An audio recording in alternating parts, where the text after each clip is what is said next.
Well, if any modern-era UFC athlete is worthy of a Hall of Fame distinction, despite having never realized a UFC title, I would submit to you Donald "Cowboy" Cerrone. His resume reads like a UFC record book. And he just keeps on getting better. Every time you think Cowboy is starting to get to the end of the rope, he reinvents himself. He makes some small change to his game that allows him to compete at the highest level. The run that he went on after beating Alexander Hernandez and then coupling that with the massive victory over Al Iaquinta, you thought watching that you were watching the very best Cowboy Cerrone you've ever seen. And this is at the tail end of a career that spanned over a decade. And his new source of motivation, his son, Danger. These are very legitimate championship aspirations for Donald "Cowboy" Cerrone, trying to move one step closer here tonight.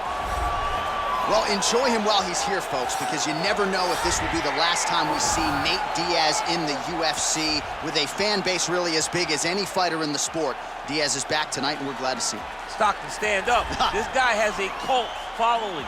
He is one of the most interesting guys in the UFC because he has this sense that he really doesn't care to be here, but he also doesn't feel as comfortable anywhere but in the octagon. So it's a love-hate relationship with fighting for Nate Diaz. When he's happiest, when he's best, he's fighting in the UFC.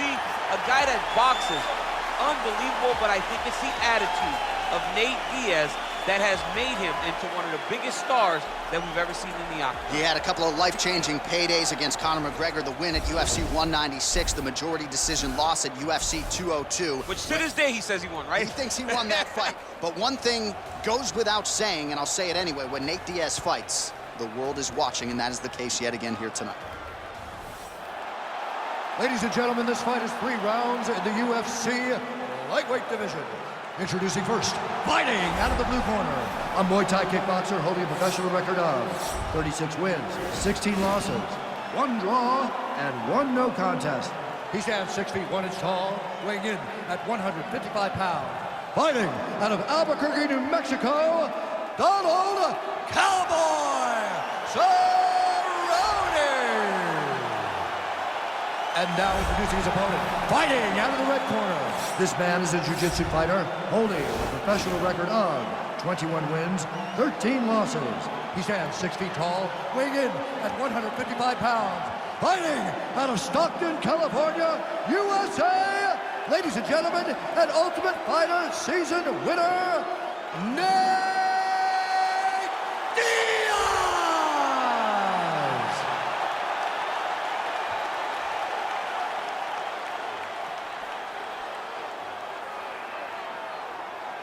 And when the action begins, our referee in charge, Yves Levine. So Yves Levine draws the lightweight assignment here.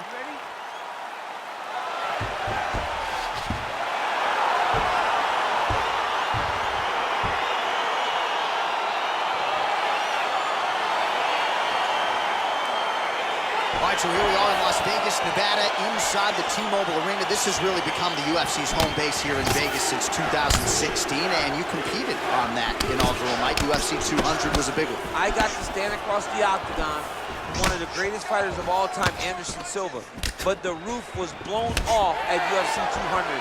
So many stars and legends competed on that night. I'm glad I was able to stand amongst them tonight. You get to make your mark on the great reason. Left hook, right hand. He's got him hurt here.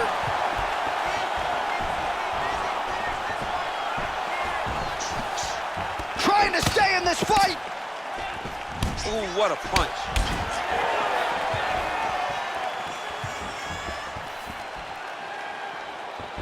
Tried to set up the straight left, but he missed. Oh, beautiful jab from Nate Diaz. If he gets that weapon going early, could be trouble. Yeah, he starts touching you with the jab over and over again, and then when he starts to let that right hand fly, you start to see real big reactions from his opponent. Oh, nice jab. Nice punch there by Diaz. Goes to the body there.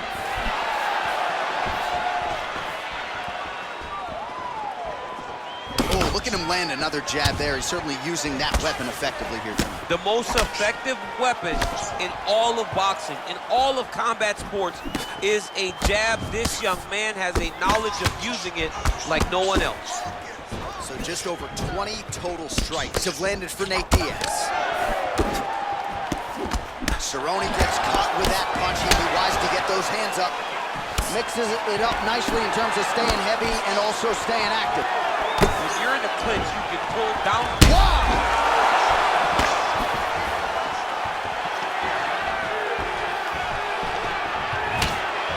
Oh, straight right. And that one certainly found the target. Lands again. Diaz has got the tie clinch. Let's see what he can do with it. Out of range with that one. Well, now if you're the opponent, you really got to be careful as Diaz is able to find a home for that right hand yet again. When Diaz starts landing the right hand, you have got to stay firm. You have got to dig your heels in the ground and say, no way. Great timing on that double leg. So we crossed the 30-second mark in our opening round. And now he's got the tie clinch.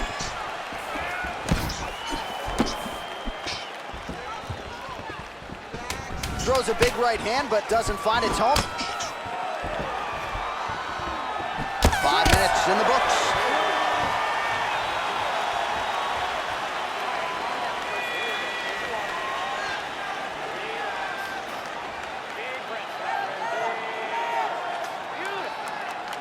Well, what a round it was, especially from a striking standpoint. DC, take us through. High-level striking. I mean, this is what people come through the doors to see. Two men stand on a quarter, chest to chest, forehead to forehead, and let it all fly. I'm surprised nobody went out, but it does excite me for the next round. You ready? You ready? Fight! He loaded up there on that high kick.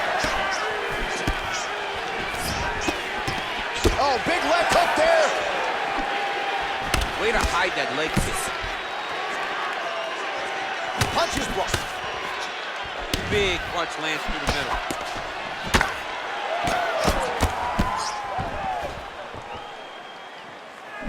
Whoa! He's in trouble. He's hurt bad.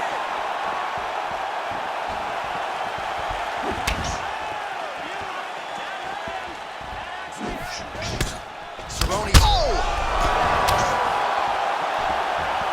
He needs to start looking to finish now because he's got his opponent hurt very bad. Oh! Massive kick to the head. Well, we call on the fight stats here. These numbers unofficial, but they are strong. 51 total strikes have already landed for Nate Diaz. And connecting at a rate of 38% against... Oh, now going to the judo throw. He ends up in side control. A lot of options for him here. Yeah, he can either go ground and pound or he can chase submission. Close guard here. He's very comfortable here working off his back, DC. Now, the guy's attacking a triangle. He finds himself in trouble because he got a little bit lazy in the full guard. Looks like he's trying to manipulate the head. This could be tight. Oh! And this might just be a matter of time.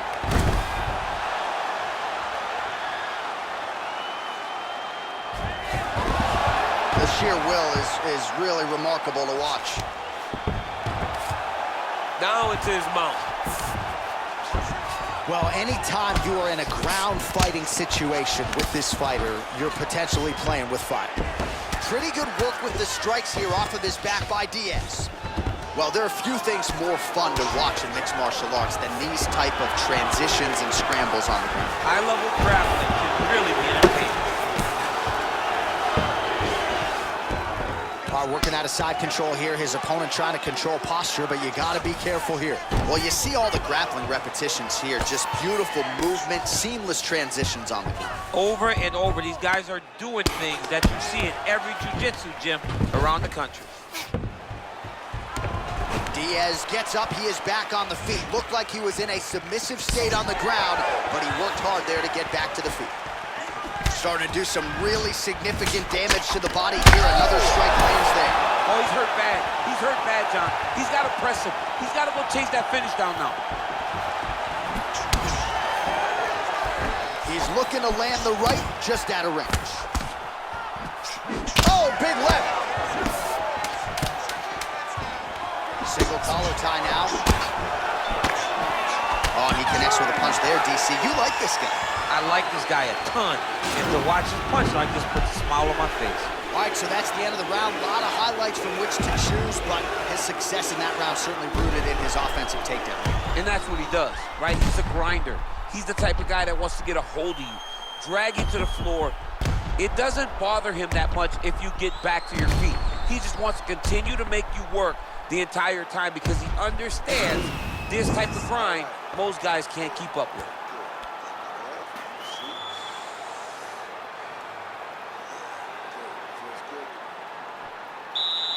You ready? You ready? Here we go. Now 5 minutes remain in the fight. Nice punch there by Diaz. He loaded up on that right hand, too. I mean, he's cutting them down the side with these beautiful leg kicks. Just misses with that one. Oh! And that one was heavy. Oh, big left hook there. Nice leg kick. Oh, straight right. Oh, really good job by him there to raise the guard, DC, and block those shots coming his way. He does it. Oh! Dude's hurt. Serve him up. Go get him. Oh!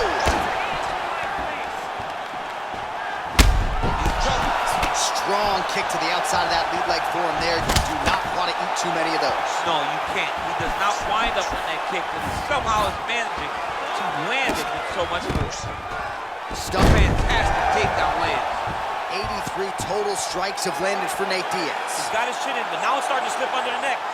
Oh, look at this. Jumps over into side mount to try to counter the guillotine. Maybe going with that Von Flue choke, or I guess we should probably call it the OSP at this point.